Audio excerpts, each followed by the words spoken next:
তখন খুব একটা স্বচ্ছন্দ বোধ করি না যে নিজের কথা বলতে।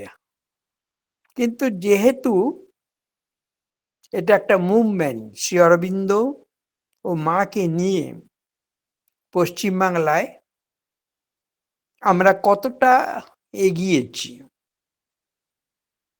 সেটা একটা বলা দরকার।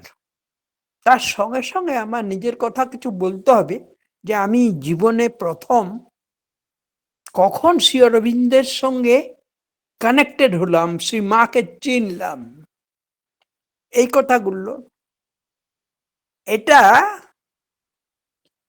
আমার যখন কর্মজীবনে আমি যখন রাঁচিতে থাকতাম, গতবারে বলেছি হয়তো খানিকটা, তখন ডক্টর আনন্দ লাহিড়ী পাটনার মানুষ, উনি হেভি ইঞ্জিনিয়ারিং কর্পোরেশনে রাশিয়ান ট্রান্সলেশন ব্যুরোর চিফ ছিলেন।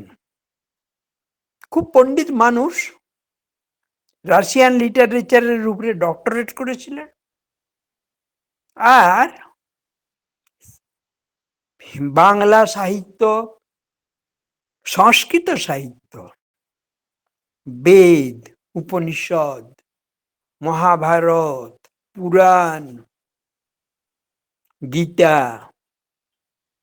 প্রত্যেকটা শাস্ত্রের উপরে তার অসাধারণ দখল ছিল। আমি একটা কথা বলতে পারি, আজ পর্যন্ত আমার এই জীবনের শেষ দিকে আমি এসেছি, এখনো পর্যন্ত আমি ওনার মতো এইরকম সুগভীর পাণ্ডিত্যপূর্ণ একজন ব্যক্তিত্ব আমি দেখিনি, বা আমার সঙ্গে সেরকম যোগাযোগ হয়নি। অসম্ভব জ্ঞানী মানুষ ছিলেন, শ্রদ্ধেয় মানুষ ছিলেন, যোগী মানুষ ছিলেন, যার কাছে শ্রী অরবিন্দকে আমি জানতে পারি, চিনতে পারি। উনি প্রথম আমাদিকে, তখন আমি শ্রী অরবিন্দ সোসাইটি রাঁচি ব্রাঞ্চের সঙ্গে কোনো কানেকশন ছিল না। আমরা আনন্দদাকে চিনতাম, ওনার বাড়িতে সমস্ত ফাংশন হতো। উনি লাইফ ডিভাইনের উপরে বলতেন, সিনথেসিস অফ যোগের উপরে বলতেন, সিক্রেটস অফ বেদার উপরে বলতেন। শ্রী অরবিন্দের জন্মদিন পালন করাগুলো হতো, মায়ের জন্মদিন, মায়ের কথা, এই সমস্ত বলতেন। ওনার একবার পন্ডিচেরি গেছিলেন, পন্ডিচেরি যাওয়ার পরে ওনার নিজের পরিবর্তনটা হয়। তার আগে উনি অতটা শ্রী অরবিন্দ সম্বন্ধে অতটা ইন্টারেস্টেড ছিলেন না, জানতেন না। কিন্তু ওখানে পন্ডিচেরি থেকে ফিরে আসার পর উনি একদম মা এবং শ্রী অরবিন্দের অনুগামী হয়ে উঠলেন। তো সেই লাহিড়ীদা আমাকে প্রথম, তখন 1972 শ্রী অরবিন্দের সেন্টিনারি হবে, সেই সেন্টিনারির সময়ে আমরা একটা প্রোগ্রাম করব, কথা হলো। তো সেই প্রোগ্রামে কাজ করার জন্য আমরা অ্যাজ এ ভলান্টিয়ার লাহিড়ীদার সঙ্গে জয়েন করলাম, নানা রকম কাজ করা। সেই প্রথম শ্রী অরবিন্দ সম্বন্ধে আমার কানেকশনটা হয়। শ্রী অরবিন্দের নাম শুনেছি আগে ছাত্র জীবনে, যখন স্কুল জীবনে, তখন আমি কিছু জানতাম আর না জানতাম, জানতাম শ্রী অরবিন্দ একজন যোগী, আর উনি লাইফ ডিভাইন নামে একটা বই লিখেছেন, এটা আমার জানা ছিল।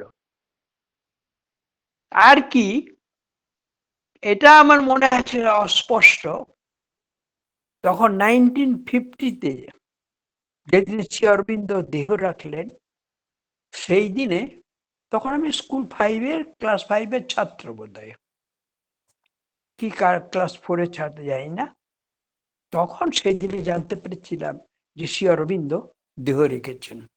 সেই দিনটার কথা একটু মনে আছে।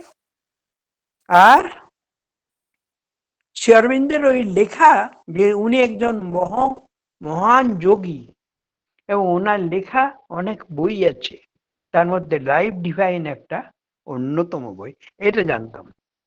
তো তারপর যখন নেক্সট জীবনটা ছিল কি খানিকটা, তখন ঠাকুর শ্রীরামকৃষ্ণ আর মা সারদা, স্বামী বিবেকানন্দ জীবনকে আচ্ছাদিত করে রেখেছিলেন।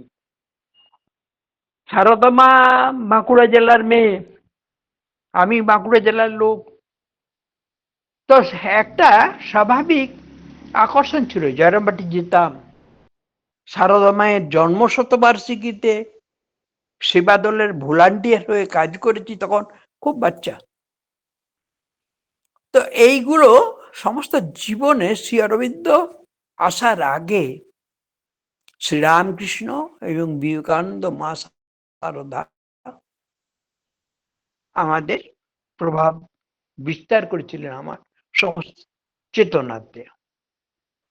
তো রাঁচিতেও ওখানে আর একটা ছিল আমার কি ওই কানেকশন ওইদিকে, যে আমার স্ত্রী, তিনি অ্যাকচুয়ালি শ্রীরামকৃষ্ণ যে কাল্ট, তার সঙ্গে ওনারা খুব যুক্ত ছিলেন। আমার শ্বশুরমশাই ছিলেন স্বামী শিবানন্দ মহাপুরুষ মহারাজ, ওনার ডাইরেক্ট শিষ্য, এবং মহারাজদের সঙ্গে এত বেশি হৃদ্যতা ছিল। তো রাঁচিতে যখন থাকতাম তখন টুপুদানা বলে একটা জায়গা আছে, যেখানে শ্রী রামকৃষ্ণ নামে একটা আশ্রম আছে, একটা টিবি স্যানিটোরিয়াম আছে। ওখানে মহারাজদের কাছে আমরা প্রায় যেতাম। মহারাজরা আমাদের নেমন্তন্ন করতেন, যেহেতু পুরোনো কানেকশনটা ছিল। তো ওখানে যেতাম, ওখানে সারাদিন থাকতাম, মহারাজদের সঙ্গে খাওয়া দাওয়া করতাম, গল্প করতাম, ওনাদের উপদেশ শুনতাম। তো এইভাবে একটা অন্যদিকে আমার টোটাল একটা কানেকশন হয়ে গেছিল। তো শ্রী অরবিন্দ তখন আসেননি কিছু। যখন এই শতবার্ষিকীর সময় লাহিড়িদার সঙ্গে এই উৎসবটা করলাম, তখন উনি আমাকে মায়ের সম্বন্ধে, শ্রী অরবিন্দ সম্বন্ধে নানা উপদেশ দিতেন, কথা বলতেন, কথা গল্প ছলে বলতেন। একটা বই দিলেন পড়তে আমাকে, কে এই মা, পশুপতি ভট্টাচার্য, সবাই জানেন। প্রথম বই যেটা মাকে আমি চিনলাম, জানলাম এবং অত্যন্ত অভিভূত হয়ে গেছিলাম ওই বইটা পড়ার পরে। তারপরে মা ছাড়া যেমন মনে হয় কিছু চিন্তা করতে পারতাম না, এরকম একটা ভেতরে একটা আলোড়ন শুরু হয়ে গেল। তারপরে দ্বিতীয় বই দিলেন লাইডিদা আমাকে, বেসেস অফ যোগা, শ্রী অরবিন্দের bases of yoga, mother, lights on yoga, more lights on yoga, এই সমস্ত বই একটার পর একটা পড়তে আরম্ভ করলাম।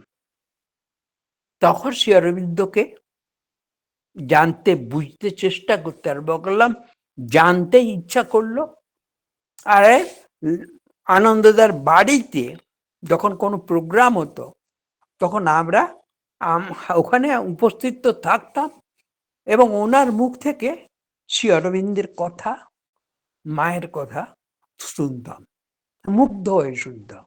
আর উনি তো ছিলেন যোগী পুরুষ, উনি ব্যাচেলার ছিলেন, সারা রাত বসে বসে ধ্যান করতেন।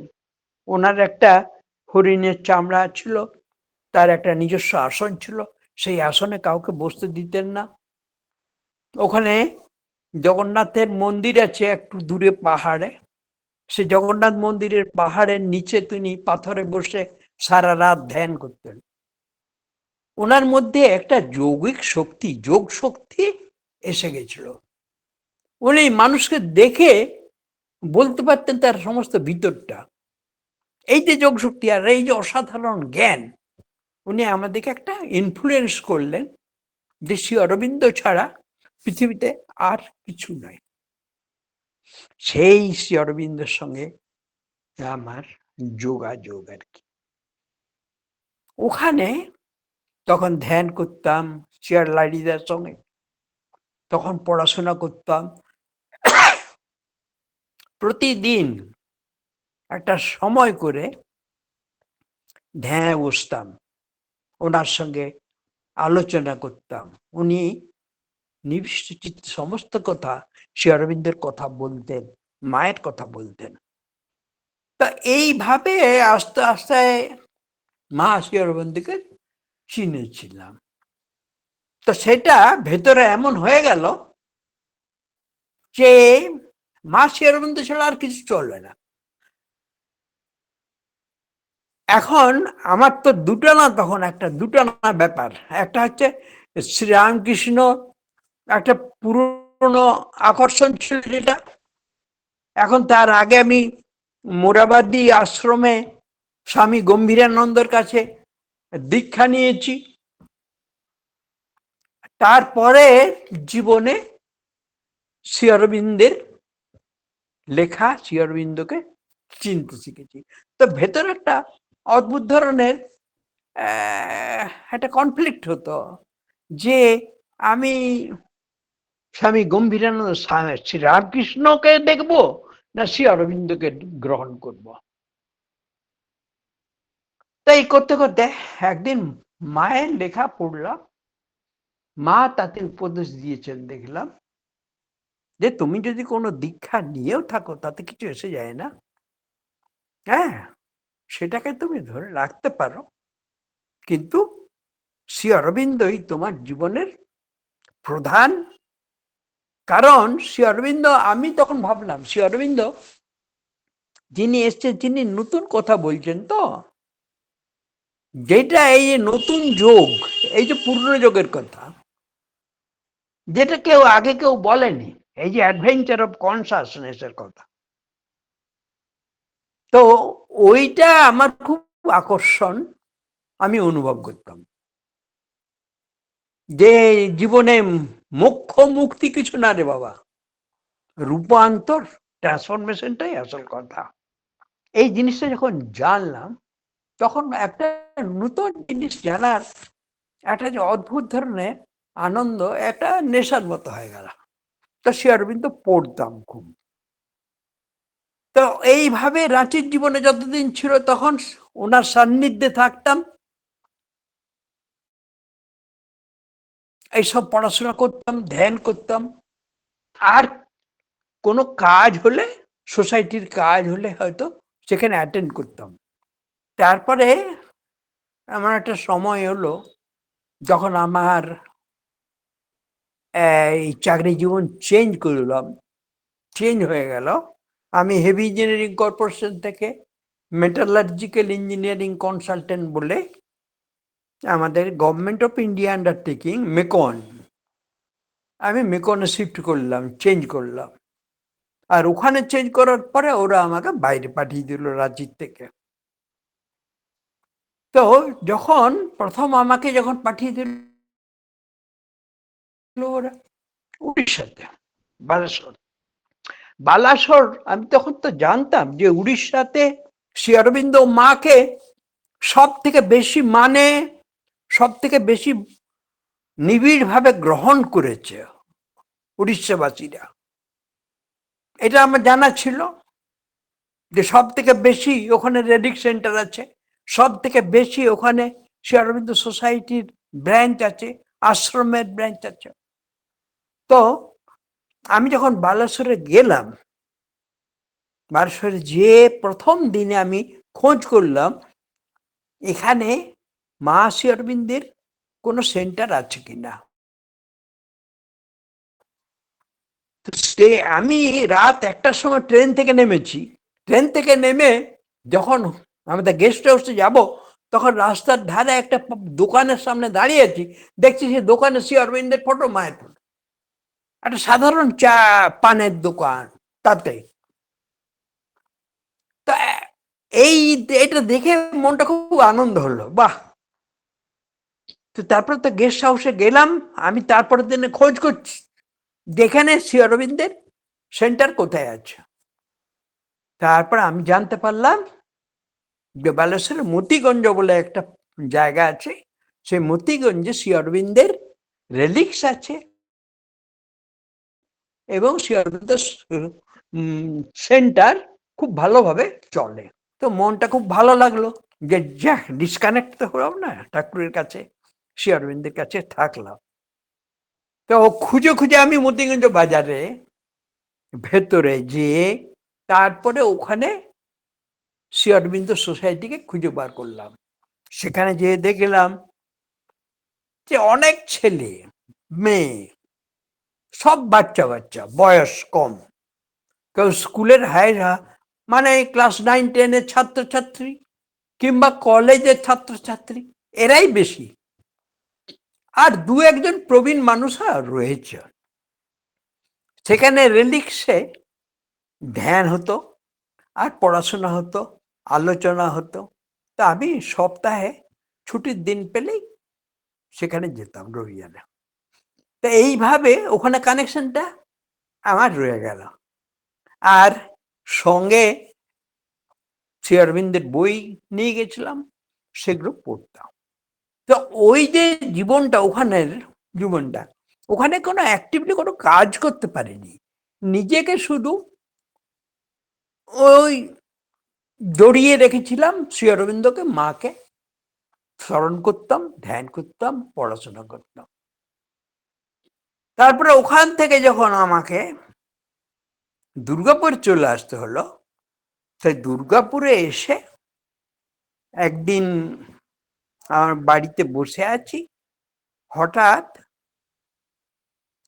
বিনোদ রঞ্জন নাহাদা, পঞ্চানন পাল মানে পালদা, এখানে যে দুর্গাপুরে ওরা অরো স্টাডি সেন্টার করেছিল, তার চেয়ারম্যান হচ্ছেন পঞ্চানন্দা আর সেক্রেটারি হচ্ছে নাহাদা।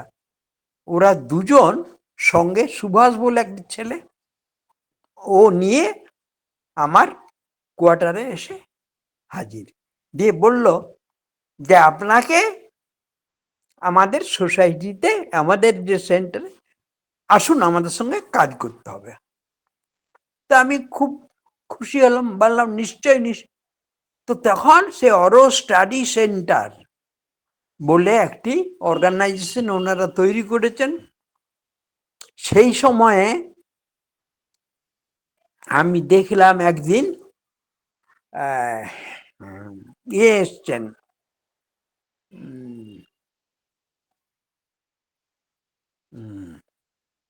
একজন আশ্রম থেকে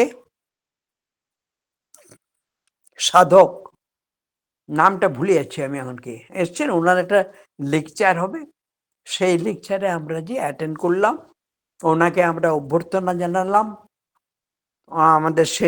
আমাদের তখন তো সেন্টার তৈরি হয়নি, ওইভাবে বাইরে কারো বাড়িতে বাড়িতে তখন ওরা এই সমস্ত অনুষ্ঠানগুলো করত। কিন্তু দুর্গাপুর স্টিল প্ল্যান্ট একটা জায়গা অ্যালট করেছিল শ্রী অরবিন্দ সোসাইটি কিনা শ্রী অরো স্টাডি সেন্টারকে। সেই জায়গাটা এখন যেখানে আমাদের মানে আশ্রম সেন্টার তৈরি হয়েছে, সেই জায়গাতে এটা আন্ডার ডেভেলপ জায়গা ছিল, একদম ঝোড় জঙ্গল, সেই ডেড বডি পড়ে থাকতো, মরা কুকুর, গরু, এই সমস্ত পশু, হ্যাঁ, খুব নোংরা জায়গা ছিল। তো সেই জায়গাটাকে ডেভেলপ করলাম, প্রচুর মাটি বাইরে থেকে ফেললাম, লো এরিয়া ছিল, নিচু, তো প্রচুর ফিলিংস হলো, প্রচুর, মানে 100-200 ট্রাক মাটি এনে ওটাকে ভর্তি করলাম। সামনে একটা রাস্তা তৈরি করা হলো। সমস্ত আমি ওই দুর্গাপুর স্টিল প্ল্যান্টের সঙ্গে যোগাযোগ করে, গাঙ্গুলি সাহেব বলে একজন ইঞ্জিনিয়ার ছিলেন টাউনশিপে, তো ওনার সঙ্গে আমার কানেকশন ছিল, ওনাকে রিকোয়েস্ট করে করে ওই কাজগুলো করলাম। একটা মোটামুটি লেভেল গ্রাউন্ড তৈরি করা হলো আর অ্যাপ্রোচটা তৈরি করা হলো। তারপরে আস্তে আস্তে একটা রুম তৈরি করা হয়। পালদা প্রতি বাড়িতে বাড়িতে এই যেমন ভিক্ষা চাওয়ার মতন করে প্রতিদিন ওই সাহায্য চাইতেন, শ্রী অরবিন্দ সোসাইটি তৈরি করব, আমরা একটু হেল্প করুন, এই চাঁদার খাতা নিয়ে। তো উনি এরকম ভাবে কালেকশন করতেন। মেম্বার কম, টাকা পয়সা নেই, তো আমরা তার মধ্যেই এইভাবে মানুষের কাছে চেয়ে চিনতে ডোনেশন নিয়ে আস্তে আস্তে আস্তে আস্তে একটা রুম তৈরি করা হলো, চতুর্দিকে একটা প্রাচীর দেওয়া হলো। আর আর কি করলাম, আর করলাম একটা আশ্রম থেকে সমাধির মাটি নিয়ে এলাম, নিয়ে একটা জায়গাতে সেখানে তাকে প্রতিষ্ঠিত করা হলো। যেখানে আমরা এখন রেলিক্সটা করেছি সেই জায়গাতে সেটাকে মাটির নিচে রেখে তার উপরে একটা বেদি তৈরি করে ওইটাতে বসে আমরা ধ্যান করতাম। তা এইভাবে আস্তে আস্তে মায়ের করুণা, শ্রী অরবিন্দের করুণা ধীরে ধীরে ধীরে ধীরে আমাদের গ্রোথ যেটা, সেটা হলো নাহাদা নিজে প্রতিদিন সকালবেলায় যেতেন, এই 8-9টার মধ্যে বেরিয়ে যেতেন, দিয়ে জামা শার্ট প্যান্ট সমস্ত খুলে হাতে কোদাল নিয়ে একা মাটি কাটতেন আর বাগানের গাছ লাগাতেন, অনেক গাছ, যে সমস্ত রেয়ার ভ্যারাইটিস এর গাছ আমরা ওখানে লাগিয়েছি সব নাহাদা করেছে। অশোক, কদম্ব, এই রেয়ার, চন্দন, নানা রকমের গাছ আছে, সেগুলো সমস্ত নাহাদা নিজে হাতে তৈরি করেছেন। সেই যে নিজে হাতে মাটি কেটে কেটে তিনি এই বাগানটাকে তৈরি করেছেন। আমি তো শারীরিক পরিশ্রম অত করতাম না, তখন আমাকে অফিস যেতে হতো, কিন্তু নাহাদার সঙ্গে আমি সাপোর্ট দিতাম। আর প্রতিদিন আমরা ওই সেন্টারে যেতাম, ওখানে পাঠ হতো আর মেডিটেশন হতো, এই দুটো জিনিস কিন্তু করতাম। পাঠ হতো, নাহাদা অসাধারণ জ্ঞানী মানুষ ছিলেন, তো শ্রী অরবিন্দ সাহিত্য সমস্ত ওনার পড়া ছিল, তো উনি অনর্গল লাইফ ডিভাইনের উপরে বলতেন, আমার খুব ভালো লাগতো, শুনতাম। একটা আমি খুব অখণ্ড মনোযোগ দিয়ে এক শ্রোতা। তা এইভাবে যেটা নিজের গ্রো করা বলে, সেটা হয়তো মায়ের ইচ্ছায়, মায়ের আশীর্বাদে আস্তে আস্তে এই শ্রী অরবিন্দ সম্বন্ধে ইন্টারেস্ট, পড়াশোনা। নাহাদা বলতেন অরিজিনাল শ্রী অরবিন্দ পড়ুন, অন্য কিছু পড়বেন না, দরকার নাই কিছু পড়ার, অরিজিনাল শ্রী অরবিন্দ পড়বেন, একদম অনুবাদনা।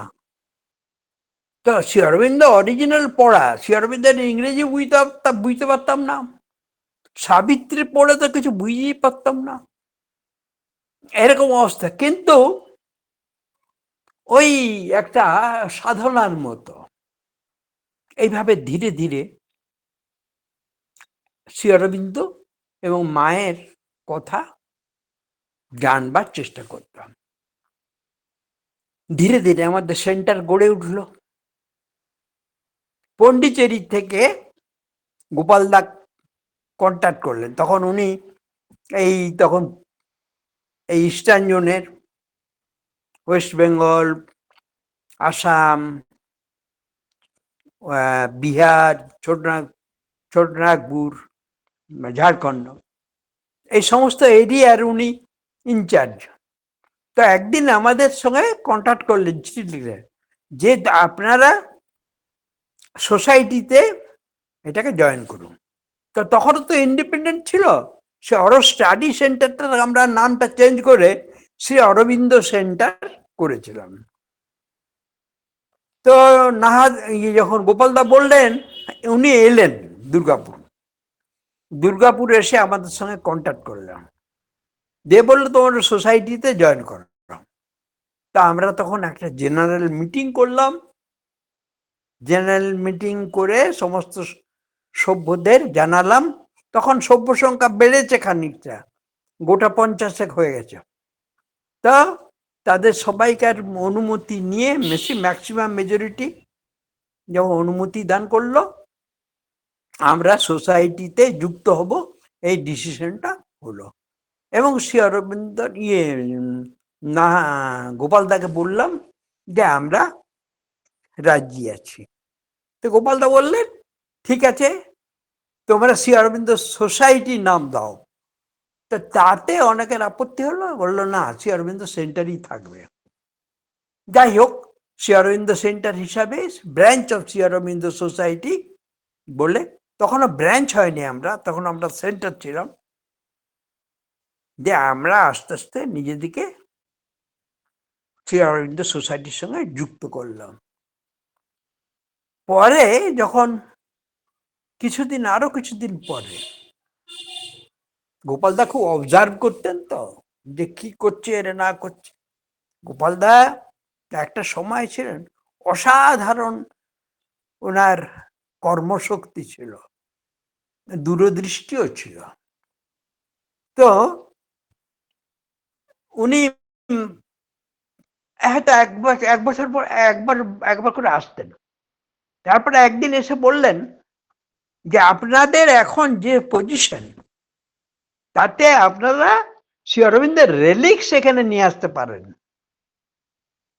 তো রেলিক্স নিয়ে আসবো, এই যে যখন উনি ইনস্ট্রাকশন দিলেন, সে আমরা তো রাজি, কিন্তু তার জন্য যে খরচ, সে টাকা আমাদের তো স্বপ্নের বাইরে। কি করে করব ভাবছি এরকম ধরনের। কারণ প্রথমেই বললো যে রেলিক্স আনতে গেলে তোমাদের 10,000 টাকা দিতে হবে। সেই 10,000 টাকাতে, তো 10,000 টাকা আমাদের তখন সোসাইটির এখানে চিন্তাই করতে পারছি না, এত টাকা নাই আমাদের। বললো 10,000 টাকা লাগবে, সেখানে একটা সোনার কৌটো তৈরি করতে হবে, সেই সোনার কৌটোর মধ্যে শ্রী অরবিন্দের রেলিক্সটা থাকবে। তো দেখুন, আমি একটা শ্রী অরবিন্দের কথা পড়ছি, একদিন পড়তে পড়তে দেখলাম যে উনি লিখছেন যে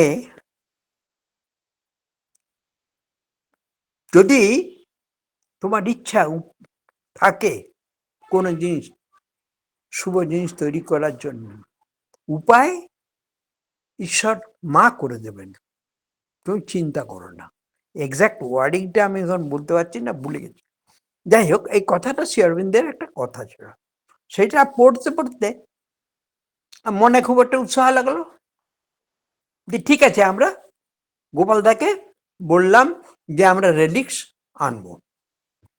কোথার থেকে আনবো, কিভাবে আনবো, তার আগে একটা রেলিক্সের জন্য শেড তৈরি করতে হবে, সেখানে খরচা আছে, যাতায়াতের খরচ আছে, রেলিক্স নিয়ে আসার খরচ আছে। এই নিয়ে আমরা মোটামুটি হিসাব করে দেখলাম 1 লাখ 2 লাখ টাকার মতো লাগবে। সেই সময়ের কথা বলছি, এখন তো হলো এটা 10 লাখ মনে লাগে। তো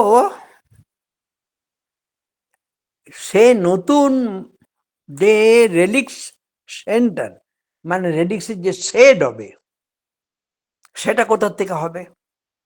তা একদিন এরকম ভাবে দেখুন, আমাদেরই এক ভক্ত ছিলেন হাজরাদা আর মিসেস হাজরা একদিন বললেন যে আমি 10,000 টাকা দেবো, যেটা আশ্রমে জমা দেওয়ার জন্য। আর হাজরা থেকে বললেন তুমি এত টাকা নিয়ে জীবনে করবে কি, যাও মা শ্রী অরবিন্দের কাজে। তা হাজরাদা আরো 40,000 টাকা দিলেন। তো 40 আর 10 50,000 টাকা আমাদের প্রথম একটা ফান্ড তৈরি হয়ে গেল।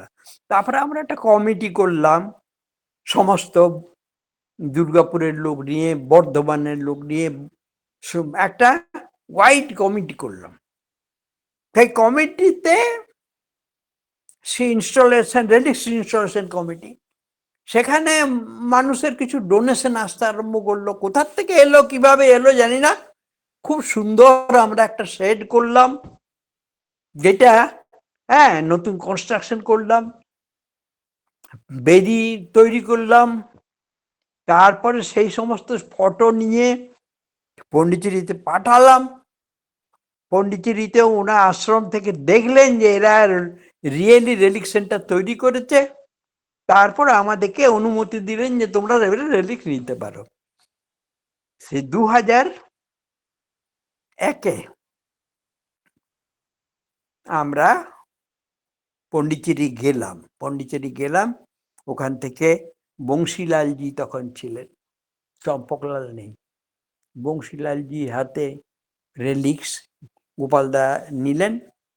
সেই রেলিক্স নিয়ে নীরদ বরণ ছিলেন, নীরদ বরণের সঙ্গে আমি বসে কথা বললাম। নীরদদা বললেন, তখন ওই রেলিক্সের জন্য আবার নানা রকম মানুষের অপশক্তি যেটা আছে না, হোস্টাইল ফোর্স, এই হোস্টাইল ফোর্স কিন্তু খুব কাজ করে। বিশেষ করে ডিভাইন ওয়ার্ক যদি আমরা করতে যাই কিছু, তখন হোস্টাইল ফোর্স একদম বিশালভাবে অ্যাক্ট করে। তো আমরা যখন রেলিক্স আনবো, তখন ওই কোথা থেকে আশ্রমে খবর পাঠানো হলো যে এরা যে জায়গাটাতে রেলিক্সটা তৈরি করছে, সেই জায়গাটাই মোটেই ওদের নয়। আর এখানে বর্ধমানের আর একটা রেলিক সেন্টার আছে, এরা শুধু ডবল রেলিক সেন্টার করে কি লাভ আছে? এইরকম উল্টো পাল্টা নানা রকমের চিঠি আশ্রমে পাঠিয়েছিল। তারপরে নীরদদা ডাকলেন আমাকে, ডাহাদা যাননি তো, আমি গেছিলাম নাচারাডি, আমাকে ডেকে বললেন যে আপনাদের তো একটা রিলিফ সেন্টার ওখানে রয়েছে, আপনারা আবার কেন করছেন? বা আপনাদের তো জায়গাটাই নয়। তখন আমরা আবার জায়গাটা যে আমাদের, সেটা রিলিজে দুর্গাপুর স্টিল আমাদের দিয়েছে, তার কাগজ আমরা সোসাইটিতে পাঠিয়েছিলাম। সেই কাগজের কপি আবার নীরদদাকে দেখানো হলো, নীরদদাকে বোঝানো হলো যে এখানে কোনো আর রিলিফ সেন্টার নেই। এসব নানা রকম করে ওনার আশীর্বাদ পেলাম। তারপরে আমরা রেলিক্স ওখান থেকে নিয়ে এসেছিলাম। সেই রেলিক্সে যখন ধ্যানে বসেছিলাম, তখন বংশীলালজি ছিলেন, নীরদদা ছিলেন। ওদের সঙ্গে বসে ধ্যান করার একটা সৌভাগ্য হয়েছিল, এটা খুব ভালো লাগে। তারপরে ওই রেলিক্স গোপালদা গ্রহণ করলেন। আমরা সারা ভারতবর্ষে আমরা এসেছিলাম ওই ম্যাড্রাস মেলে। তো ম্যাড্রাস চেন্নাই সেন্টারে আমরা রেডিক্স নিয়ে গেলাম। ওখানে ওরা বিশালভাবে সেই রিসেপশন দিল, ওখানে সারাদিন কাটালাম, নানা রকম রেডিক্স নিয়ে আলোচনা হলো, সুন্দর প্রোগ্রাম হলো। তারপরে ওরা সবাই মিলে আমাদের ট্রেনের কম্পার্টমেন্টটাকে সুন্দর করে সাজিয়ে দিয়ে গেলেন। লাল কাপড়ে শ্রী অরবিন্দের রেলিক্স লিখে চারদিকে ট্রেনের বাইরে টাঙিয়ে দিলেন। সারা রাস্তা খুব রিসেপশন পেয়েছিলাম। শ্রী অরবিন্দ যে একজন যে ডিভাইন পার্সন, তিনি যে ডিভাইন স্বয়ং পরম পুরুষ, পরমেশ্বরের অংশ, সেটা আমরা সেদিন অনুভব করেছিলাম। কি ওয়ান্ডারফুল রিসেপশন রাস্তাতে, আপনি ধারণা করতে পারবেন না। যেখানে যেখানে গেছে কি করে যে জানতে পেরেছে, সেটাই তো আমরা আশ্চর্য হয়ে আছি। বিজয়ার থেকে আরম্ভ করে উড়িষ্যায় যখন ঢুকলাম, তখন তো কথাই নেই, তো একদম রাজার মতন রিসেপশন পেলেন শ্রী অরবিন্দ। আর আমরা অভিভূত হয়ে গেছিলাম। আমরা এসে সেই হাওড়া স্টেশনে নামলাম। হাওড়া ইস্টার্ন রেলের বোধহয় খুব বড় অফিসার ছিলেন, RM, যাই হোক, উনি নিজের ওটা রিসিভ করলেন। দিয়ে আমরা হাওড়াতে ওয়েটিং রুমে আর সুন্দরভাবে সাজানো হয়েছিল। প্রচুর ভক্ত এসেছিল কলকাতা থেকে, সবাই সেখানে সম্বর্ধনা জানালেন, প্রণাম জানালেন, শ্রদ্ধা জানালেন। ওখানে অনেকক্ষণ আমরা রিল্যাক্স নিয়ে থাকলাম। পরে আস্তে আস্তে গাড়ি নিয়ে, সে গাড়ি নিয়ে যে রাস্তায় এসেছি, মানে রাজকীয় রিসেপশন, সামনে পিছনে পুলিশের গাড়ি হুটার চালিয়ে রাস্তা ক্লিয়ার করতে, এক একটা এরকম এসকর্ট করে। যখন হাওড়া ডিস্ট্রিক্টের পরে যখন হুগলিতে আমরা পড়ছি, তখন হুগলি পুলিশ ওখানে দুটো জিপ নিয়ে ওইরকম দাঁড়িয়ে আছে। হাওড়া পুলিশের যে ভদ্রলোক এসেছিলেন, তিনি একটা লম্বা স্যালুট করে রেলিক্সে দিয়ে বললেন যে, স্যার, জীবনে ভালো কাজ তো বেশি করতে পারি না, কিন্তু একটা চান্স পেলাম, মনটা বড় আনন্দ লাগছে। এইভাবে শ্রী অরবিন্দ রিসেপশন পেয়েছেন সমস্ত রাস্তাটা। হুগলি স্টেশনের পরে যখন বর্ধমানে এলাম, সেখানে ঠিক আবার ওইভাবে চেঞ্জ হলো। বর্ধমানে এসে বর্ধমান সেন্টারে আমরা ওখানে একদিন রাত্রে অঞ্জলিদির বাড়িতে, শ্রী অরবিন্দ সোসাইটির অফিস তো, উপরে তো শ্রী অরবিন্দ সোসাইটির মন্দির, তো সেইখানে আমরা রেলিক্স রাখলাম। সারা রাত ওখানে নানা রকমের ফাংশন প্রোগ্রাম হলো, সারা রাত জেগে থাকলাম। সকালবেলাতে দুর্গাপুর এলাম, গোপালদা ওখানে তখন এসে পৌঁছে গেছেন। দুর্গাপুরে আমরা রেলিক্স স্থাপনা করলাম, সেই শ্রী অরবিন্দের প্রতিষ্ঠা হলো। তারপরে আমাদের অগ্রগতি, দুর্গাপুর সেন্টার ধীরে ধীরে খুব সুন্দরভাবে গ্রো করতে আরম্ভ করলো। অনেকে সেখানে, আমাদের যেটা মেন কাজ হলো যে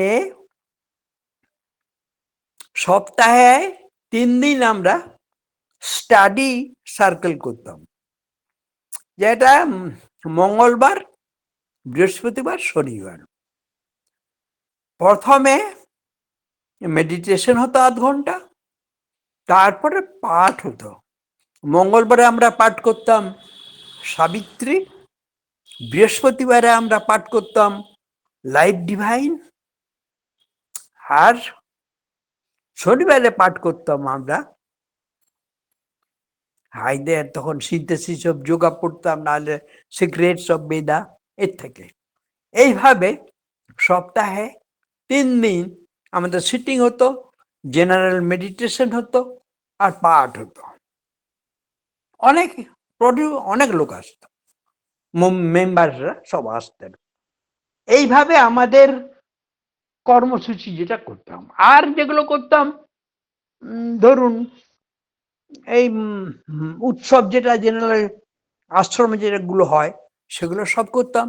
দর্শন দিবসের পালন করতাম, দর্শন দিবসগুলো সমস্ত। আর 1 জানুয়ারি আমরা একটা ফাংশন করতাম, যেটা খানিকটা শ্রী অরবিন্দ নিয়ে ডিসকাশন হতো, আর নানা রকমের, মনে করুন যেটা পন্ডিচেরির থেকে ক্যালেন্ডার পেতাম, সেটা উদ্বোধন করা হতো, কিন্তু কালচারাল প্রোগ্রাম করা হতো, এই সমস্ত। তো এইভাবে এই প্রোগ্রামগুলো আমরা করতাম। আর 4th এপ্রিল, যেদিন শ্রী অরবিন্দকে আমরা প্রতিষ্ঠিত করেছি, সেই দিনটা আমরা পালন করতাম খুব সুন্দর করে। সেইভাবে এখনো চলে। সেইভাবে এখন আমাদের যেটা মূল দেখার মতো, সেটা হচ্ছে আমাদের এখানে যেটা মেয়েদের যে গ্রুপটা রয়েছে, মহিলা পাঠচক্র, খুব অ্যাক্টিভ, এবং খুব, যা ওনারা তো অ্যাক্টিভ তো বটেই, এবং খুব ভালো ডিভোটি। প্রত্যেকের মধ্যে যে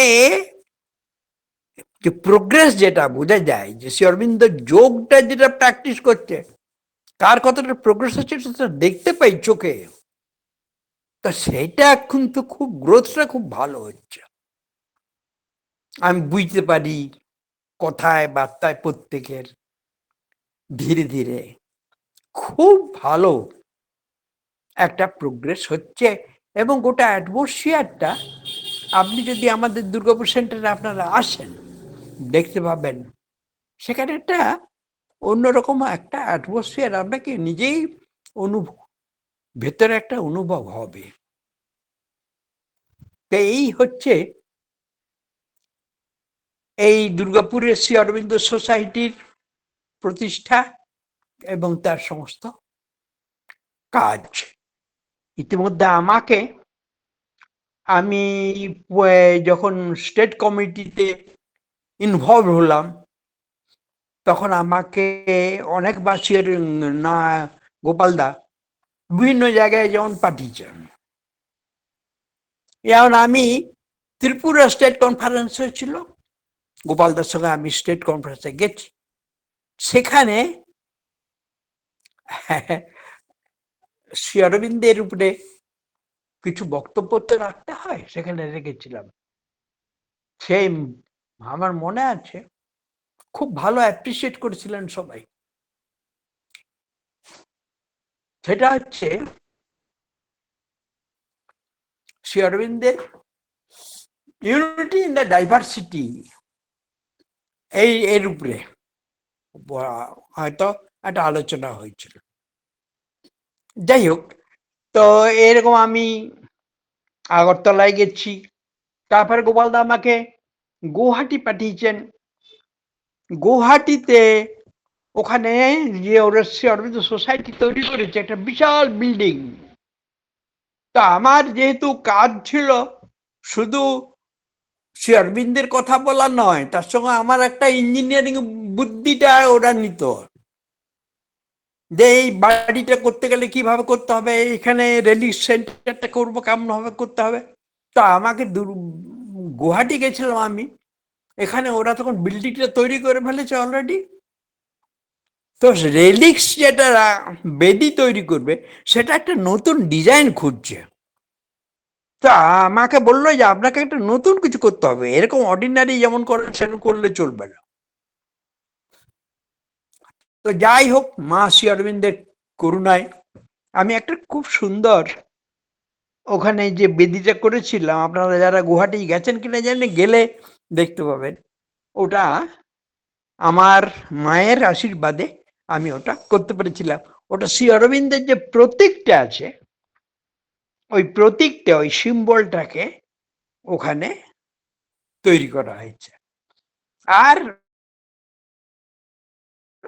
গুয়াহাটির যারা ভক্ত ছিলেন অসম্ভব সিনসিয়ার, খুব ভালো। আসলে শ্রী অরবিন্দ মায়ের রাস্তাতে যারা এসেছেন না, প্রত্যেকের চেতনার মধ্যে একটা অদ্ভুত পরিবর্তন হয়। সে পরিবর্তনটা সহজে বোঝা যায়। এটা অন্য মানুষ, তারা সাধারণ অর্ডিনারি মানুষের মতন থাকে না গো তারা। তা সেই গুয়াহাটিতে সেই মেয়েরা নিজেরা কোনো মেয়ে শ্রমিক না রেখে নিজেরা ইট পাথর জলে ধুয়ে পরিষ্কার করে নিজেরা মাথায় করে নিয়ে যে দোতলায় রেখে সেই মেটেরিয়াল দিয়ে ওই বেদি তৈরি করা হলো, এবং সমস্ত কাজটা ওখানকার ওই মেয়েরা করেছিল। সেই আমার 5টা মহিলার কথা মনে আছে, তাদেরকে পঞ্চকন্যা বলতাম আমি, যখন থেকে ওই বেদিটা তৈরি করা হয়েছিল। তারপরে বিভিন্ন জায়গায় আমি গেছি। হ্যাঁ, রায়গঞ্জে আমরা গেছি, রায়গঞ্জে একটা সোসাইটির একটা তৈরি করে এলাম, জয়ন্তিকা আর আমি গেছিলাম রায়গঞ্জ। শান্তিদি ছিলেন বর্ধমান থেকে, শান্তিদির সঙ্গেই গেছিলাম। শান্তিদি আমাদের হোস্ট, আমরা শান্তিদির গেস্ট ছিলাম। সেখানে একটা আশ্রমে, শান্তিদির আশ্রম, সেখানে ওখানে ছিলাম। আর রায়গঞ্জে থেকে একটা শ্রী অরবিন্দ সোসাইটি ওখানে প্রতিষ্ঠা করলাম। তারপরে বিভিন্ন জায়গায় গেছি যেখানে সেন্টারের কাজ হয়েছে। রানাঘাট গেছি, পায়রারাঙ্গা গেছি, গঙ্গা জোয়ারা গেছি, খড়গপুর গেছি, হ্যাঁ, বর্ধমান সেন্টারটা, বর্ধমানে যখন অঞ্জলিজি মারা গেলেন তখন ওই জায়গাটা নিয়ে নানান প্রবলেম হয়েছিল। ওইটাতে পিছনে বহুদিন কাজ করতে হয়েছে, দিয়ে জায়গাটাকে উদ্ধার করা হলো, শ্রী অরবিন্দ সোসাইটির নামে ওটাকে ট্রান্সফার করা হলো। এই কাজগুলো তখন করতে হয়েছে, মায়ের কাজ, শ্রী অরবিন্দের কাজ, এগুলো নিজে বলতে ইচ্ছা করে না গো, হ্যাঁ, কিন্তু এগুলো করেছি। আসানসোল সেন্টারটা, হ্যাঁ, জীবন মৃত অবস্থায়, তাকে আবার নতুন করে জাগানো হয়েছিল। আসানসোল, বর্ধমান, এগুলো একবার গেছিলাম অমলানদের ওখানে। শিলিগুড়ি আমি 2-3 বার গেছি, কিন্তু একবার কালিম্পং গেলাম। কালিম্পংয়ে একটা প্রোগ্রাম হয়েছিল, সেখানে অ্যাটেন্ড করেছিলাম। এইভাবে মা শ্রী অরবিন্দের কাজ যতটুকু করা যায় আর নিজের চেতনার যতটা স্বচ্ছ করা যায় তার চেষ্টা জীবনভর করলাম। এই পর্যন্ত। আর কত বলবো, অনেক সময় হয়ে গেছে মনে হয়।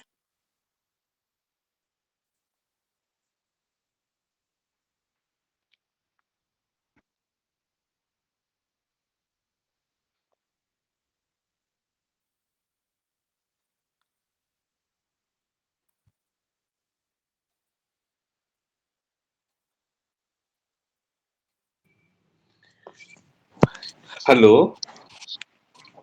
হ্যাঁ, না, আমি ওই আপনার যে পুস্তকটা লিখেছেন হ্যাঁ, ওই ব্যাপারে একটু বলুন। ওটা আসলে পশ্চিমবঙ্গে শ্রী অরবিন্দ সোসাইটির যে ব্রাঞ্চ গুলো হয়েছে বা যে সেন্টার গুলো আছে সেটা সম্বন্ধে একটা গুছিয়ে, মানে এক কথায় যাতে সবাই বুঝতে পারে যে আমাদের কোথায় কোথায় কোন সেন্টার আছে, কোথায় ব্রাঞ্চ আছে, কোথায় সেন্টার আছে, এগুলো জানার জন্যে, হ্যাঁ, শ্রী অরবিন্দ সোসাইটি ওপরে আমি এই লেখাটা করেছিলাম এবং তার জন্য ডেটা কালেকশন করেছি বিভিন্ন মনে করো সেন্টারে বা বিভিন্ন সোসাইটির জায়গাতে যারা ছিলেন তাদের কাছ থেকে চেয়েছি, যে সমস্ত ইতিহাসগুলো নিয়েছি, নিয়ে একসঙ্গে কালেক্ট করে একটা ওইটা বইটা তৈরি করেছিলাম। ওটা গোপালদার খুব ইচ্ছা ছিল যে আমি যেন একটা বইটা তাড়াতাড়ি লিখি, তো সেই জন্য গোপালদা মেনলি আমাকে ইন্সপায়ার করেছেন উনি, গোপালদা, যে তুমি বইটা লেখো। তো সেইটা ওইভাবে লিখেছিলাম। আর আগে আরেকটা করেছিলাম, গোপালদার একটা লাইফ ডিভাইনের একটা পার্টিকুলার কয়েকটা চ্যাপ্টার নিয়ে একটা বই তৈরি করেছিলাম। নাহাদা, আমি আর ডক্টর অরুণাদিত্য মজুমদার তিনজনে আমরা 3টে পার্ট অনুবাদ করেছিলাম। সেই বইটা সোসাইটিতে আছে কিনা আমি জানি না। এই দুটো, হ্যাঁ, কাজ আমরা করেছিলাম।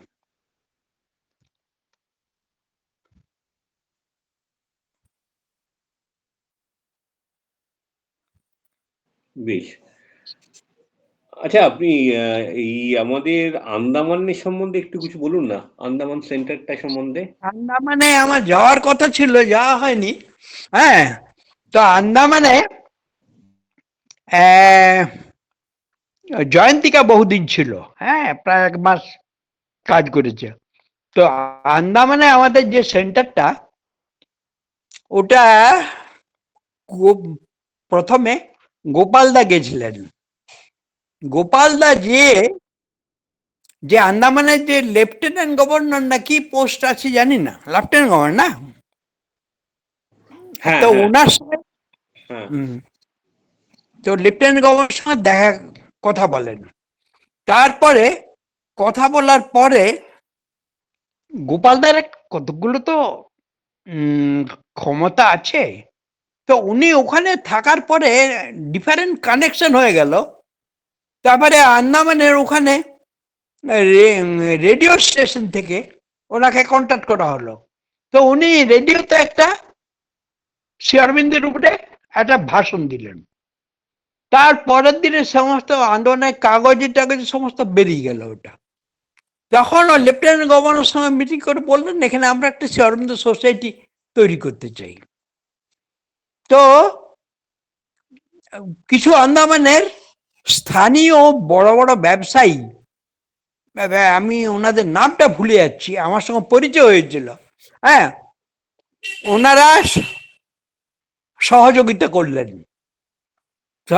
করলেন এবং একটা জায়গা ঠিক করা হলো, লেফটেন্যান্ট গভর্নরকে বলা হলো জায়গাটা ঠিক করলেন এবং সেটা গভর্নমেন্টের জায়গা এবং শ্রী অরবিন্দ সোসাইটিকে ওটা দেয়া হলো।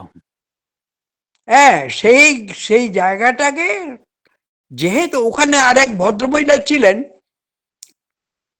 লয়ার, নামটা আমার এখন ভুলে গেছি, নাম আজকাল মনে থাকে না, তো ওই মহিলা আর ওই ভদ্রলোক যে ব্যবসায়ী 2-3 জন ভদ্রলোক ছিলেন, সবাই মিলে একসঙ্গে গোপাল দাস সহযোগিতা করে ওনারা শ্রী অরবিন্দ সোসাইটি আন্দামান একদম স্থাপনা করলেন।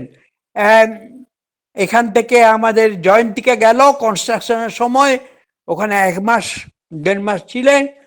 আর ওখানে আন্দামান পিডব্লিউডির একজন ইঞ্জিনিয়ার, যে এখন বোধহয় সেক্রেটারি, ভদ্রলোকের নাম যেহেতু মনে নাই আমার, তো উনি সেক্রেটারি হয়ে আছেন এবং উনি ওই সেন্টারটাকে ডেভেলপ করার জন্য প্রচুর পরিশ্রম করেছিলেন। এখন একটা আন্দামান ভালো ফুল ফ্লেজেড সেন্টার। এখন কেমন অবস্থা আমি অবশ্য জানি না, বহুদিন। কিন্তু 1-2 বছর আগে ওই আন্দামান থেকে এসছিলেন ভদ্রলোক, ওর সঙ্গে আবার দেখা হয়েছিল যখন কলকাতাতে আমাদের কনফারেন্স হয়েছিল, সেই সময় ওনাদের সঙ্গে কথা হয়েছিল।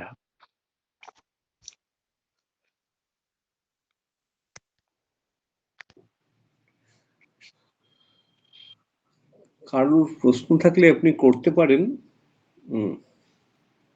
হ্যাঁ, আমি বাকি যারা উপস্থিত যারা রয়েছে শ্রোতৃমণ্ডলী, তাদেরকে আমি অনুরোধ করছি ওনাদের যদি কোনো প্রশ্ন থেকে থাকে বা কিছু বক্তব্য থাকে আপনারা অবশ্যই জানান। করতে পারবেন। হ্যাঁ হ্যাঁ,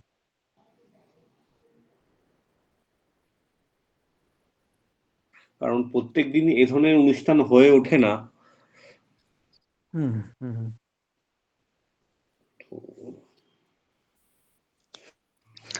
রাঁচি সেন্টারের অ্যাড্রেসটা বা বাজারিদা নিরুদ্দার সঙ্গে যেদিন আপনার কথা হয়েছিল সেটা কোন ইয়ারে, কোন সালে? কার সঙ্গে?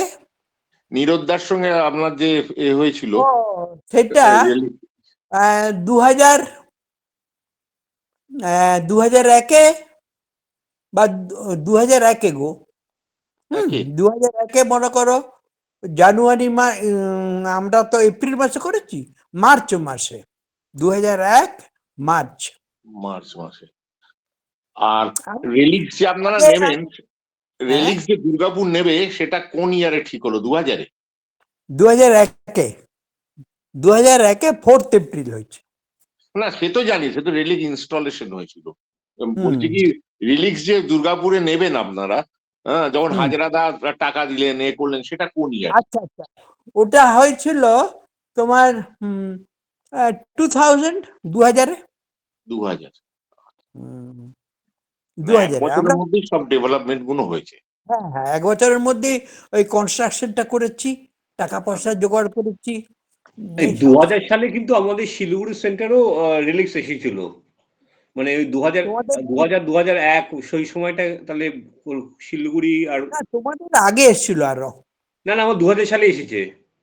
2000-এ? হ্যাঁ হ্যাঁ হ্যাঁ। হতে পারে, দুর্গাপুরে তো 2001-এ এসছে। এসে, হ্যাঁ। ওই তখন পর পর বাঁকুড়া, বাঁকুড়ার পরে তোমাদের শিলিগুড়িতে হলো, বোধহয় তারপরে দুর্গাপুর হলো। হ্যালো দাদা, হুম। আমি হাসুখুশি মুখার্জি বলছি। হ্যাঁ বলুন। দুর্গাপুরেরটাও গেছি, শিলিগুড়িতেও গেছি, রেলিক্স ইনস্টলেশন গীতা দিয়েছিলেন। গীতা দিচ্ছিলেন তখন। হ্যাঁ, গীতা দি আমি, এবং শিলিগুড়িও আমি গেছি, রানাঘাটও গেছি, অনেকগুলোই গেছি। রানাঘাটে গেছেন?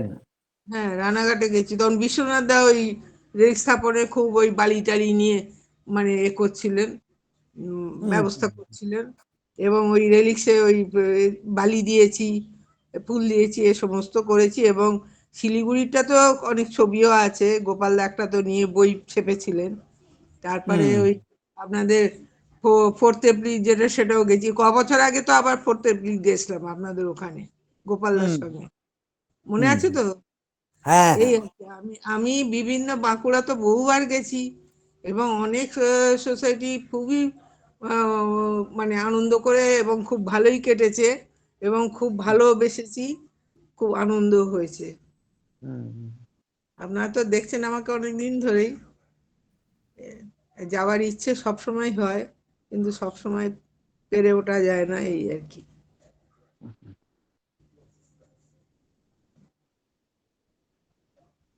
আমার বক্তব্য বললাম, আমি গেছি যেগুলো সেগুলো বললাম। একজন দিদি রাঁচি সেন্টার নিয়ে বলছিলেন, দিদি আপনি বলুন। হ্যাঁ, শোনা যাচ্ছে? হ্যাঁ হ্যাঁ হ্যালো, হ্যাঁ হ্যাঁ শোনা বলুন যাচ্ছে? বলুন বলুন। বলুন। বলছি, রাঁচি সেন্টারের অ্যাড্রেস কিংবা কারোর ফোন নাম্বার কন্ট্যাক্ট করার জন্য কিছু পাওয়া যাবে? হ্যাঁ, রাঁচি সেন্টারের দেখুন, যার ফোন নাম্বার আমার কাছে আছে তিনি ছিলেন চেয়ারম্যান বিপিন বাবু, কিন্তু বিপিন বাবু কিছুদিন আগে মারা গেছেন। তো এখন আচ্ছা, মানে মোটামুটি কোন এরিয়াতে, লোকেশনটা কিরকম এটা ওখানে? হচ্ছে আপনি রাঁচি যেখানে হাইকোর্টটা রয়েছে, আচ্ছা রাঁচি হাইকোর্ট, হ্যাঁ, আচ্ছা। হ্যাঁ বিএমপি, বিহার মিলিটারি পুলিশের যে ইয়েটা, লোকেশনটা যেখানে বিএমপি গ্রাউন্ড রয়েছে, বিএমপি গ্রাউন্ডের উপরে আপনার হাইকোর্ট, আর ওই ডোরান্ডা বলে জায়গাটা, বুঝলেন, ডোরান্ডা। হ্যাঁ হ্যাঁ হ্যাঁ, হ্যাঁ, বুঝতে ওখান পেরেছি। থেকে হ্যাঁ হ্যাঁ। ওই বিএমপি গ্রাউন্ডের সামনেই একটা রাস্তা আছে নেপাল হাউস যাবার জন্য। নেপালের মহারাজার একটা বাড়ি ছিল, আছে। সে নেপাল হাউস যেতে গেলে সোজা ওই রাস্তাটা ধরে ঢুকলে বাঁ দিকে গেলে শ্রী অরবিন্দ সোসাইটি। হ্যাঁ, ওটা খুব প্রমিনেন্ট জায়গাতেই আছে, কোনো ইয়ে নেই। ওই হাইকোর্টের রাঁচি ডোরান্ডা বলবেন। হ্যাঁ হ্যাঁ, ডোরান্ডা আমি নাম শুনেছি, আমি যাই মাঝে মাঝে, রাঁচিতে আমার রিলেটিভ থাকে, তাই জিজ্ঞেস করলাম। হ্যাঁ হ্যাঁ হ্যাঁ, ডোরান্ডা। ও ডোরান্ডার কাছে বলবেন বিএমপি গ্রাউন্ডে না, বিহার মিলিটারি পুলিশের আচ্ছা। গ্রাউন্ডের উল্টো দিকে। হুম, হুম, আচ্ছা আচ্ছা। হুম, হুম, ধন্যবাদ। হুম। আমাদের 9টা বেজে গিয়েছে, আজকে আর আমাদের সাংস্কৃতিক অনুষ্ঠান আমরা রাখছি না। অনুষ্ঠান আমরা এখানেই শেষ করব। অসংখ্য ধন্যবাদ বিনয় দাকে, বিনয় বাজারি মহাশয়কে, কারণ উনি আমাদের বলা যেতে পারে এই মুহূর্তে গার্জেন, আমাদের সোসাইটির গার্জেন। আর এখানে ওনার যে বক্তব্য উঠে এসেছে সেটা আমাদের এই প্রজন্মকে উৎসাহিত করে, কাজ করবার উৎসাহ প্রদান করে, এবং কোনো সময় যদি কোনো রকমের শিথিলতা আসে, এই আলোচনাগুলো আমাদেরকে আরো উদ্দীপ্ত করে, ভুল ত্রুটি সংশোধন করে এগিয়ে নিয়ে যাওয়ার পথ দেখায়। অসংখ্য ধন্যবাদ। আমরা দুঃখিত যে ওনার এই বক্তব্যগুলো রেকর্ড করতে পারলাম না, কারণ সেরকম ব্যবস্থা আমাদের নেই। এই আক্ষেপটা হয়তো সারা জীবন আমাদের রয়ে যাবে। তবে আমি অনুরোধ করব, যদি উনি কোনোরকম ভাবে যদি লিখে রাখেন, তাহলে সেটা আমরা সংরক্ষণ করে ভবিষ্যতে সেটা আমরা প্রিন্ট ফর্মে আকারে প্রকাশ করতে পারি। তো সে নির্ভর করে সম্পূর্ণ ওনার স্বাস্থ্যের উপর নির্ভর করছে। তো সেটি উনি যদি পারেন তাহলে এর থেকে ভালো আর কিছু হতে পারে না। আমাদের আলোচনা এখানে শেষ করছি। সামনের মাসে আবার পুনরায় কোনো কাউকে নিয়ে আমরা পাবো এই আশায় রাখছি, এবং 1 তারিখে মার্চে আমাদের ডিভাইন আড্ডার নিয়মিত যে আলোচনা হয় সেই আলোচনা পুনরায় আমাদের হবে। ধন্যবাদ, প্রণাম বাজারিদাকে। আমাদের ভুল ত্রুটি ক্ষমা করবেন, মার্জনা করবেন। আর আমার ভুল ত্রুটি তোমরা ক্ষমা করবে। খুব ভালো লাগলো বাজারিদা, খুব ভালো লাগলো। হ্যাঁ, গোপাল বলছি বাঁকুড়া থেকে। না, গোপাল বাঁকুড়ার থেকে বলছো? হ্যাঁ, খুব ভালো লাগলো। আজ আমরা সবাই জয়েন করেছি আপনার বক্তব্য শোনার জন্য। ঠিক আছে, ঠিক আছে, শুভরাত্রি। ভালো লাগলো। চরণে প্রণাম জানিয়ে আজকে অনুষ্ঠান আমরা এখানেই শেষ করছি।